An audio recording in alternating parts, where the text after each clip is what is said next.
Hello everyone, আসসালামু আলাইকুম। Welcome to Sumina's diary. Sumina's ডায়েরির আরেকটি নতুন ভিডিওতে আপনাদের সবাইকে স্বাগত জানাচ্ছি। আশা করি ভালো আছেন। আলহামদুলিল্লাহ, আমি ভালো আছি।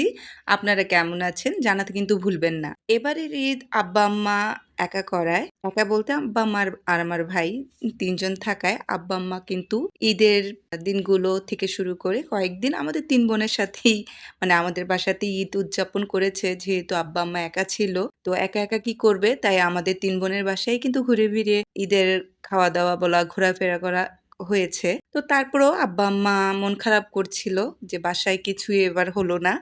আর এটা তো স্বাভাবিক, তাই না? যে যেই সংসারে বা যেই বাড়িতে সারা বছরই ঈদের আনন্দ হয়ে থাকে, সেখানে কোনোবার যদি ঈদের কোনো আমেজ না থাকে, মানুষ না থাকে, মন খারাপ হওয়াটা তো স্বাভাবিক। আব্বা-আম্মা মন খারাপ করছিল, তাই আমরা ভাবলাম যে ঈদের ৩য় দিন আমরা ৩ বোন মিলে আমাদের বাসায় চলে যাই সবাই। তো যার কারণেই আজকে আমাদের বাসায় এসেছি। যদিও বড় আপা সবার আগে এসেছে, অনেক আগে এসেই বড় আপা রান্নাবান্না শুরু করেছে। মা তো আর সেভাবে এগুলো রান্নাবান্না করতে পারে না, মার বয়স হয়ে গিয়েছে।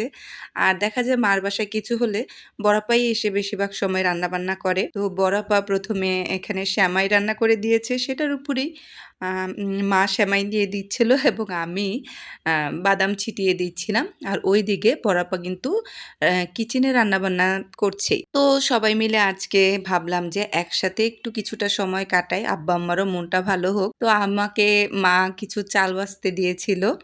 তো আমার যে চালে অ্যালার্জি এটা আমি জানতাম না। যেহেতু এখনকার চালগুলোতে মানে চাল বাছতে হয় না। তো আম্মা বলল যে, "মা পোলাও চালগুলো একটু দেখ ময়লা-টয়লা আছে নাকি?" তো আমি বাছতে বসেই দেখি আমার চোখ-টোখ চুলকায়-টুলকায় লাল হয়ে গেছে। মানে অ্যালার্জি উঠে গেছে। সেটা দেখে বড় আপা বলল, "থাক তোর আর আ চাল বাছা লাগবে না, উঠে পড়।" পরে উঠে পড়লাম। সেই চাল বেছে-টেছে আপাই পরে রান্নাবান্না করেছে। তো খাবারের আয়োজনও আ কমপ্লিট হয়ে গেছে এবং টেবিলে খাবারও বাড়া হচ্ছে। সবাই চলে আসছে। আমার আসলে সেভাবে ভিডিও করা হয়নি। আপনারা জানেন আমি যখন আমার ফ্যামিলি মেম্বারদের সাথে থাকি, গল্প আড্ডাতেই সময় পার করে দেই। সেভাবে ডিটেইলসে কোনো ভিডিওই নিতে পারি না। আর আমার মার যেহেতু পুরনো সংসার, তাই হাঁড়ি-পাতিলগুলোও কিন্তু পুরনো ধাঁচের। তাই সেটা দেখে কেউ আবার ভাববেন না কিরকম হাঁড়ি-পাতিলে খাবার দেখাচ্ছে। পুরনো সংসারগুলোর হাঁড়ি-পাতিলগুলো একটু এ ধরনেরই হয়। তো যাই হোক বড় দুলাভাই গাছ থেকে একটা বোম্বাই মরিচ ছিঁড়ে এনেছিল এবং মেঝো আপা শুটকি রান্না করেছিল কাঁঠালের বিচি দিয়ে আর সাথে কালিজিরা ভর্তা করেছিল। তো এবার তো খাবার পালা। সবাই খেতে আ সুন্দর সময়টা পার করি। আর আমি দাঁড়িয়ে আছি এই হাড়টা থেকে যে মস্তকটা বের হবে সেটা আমার ভাগনা বের করছে।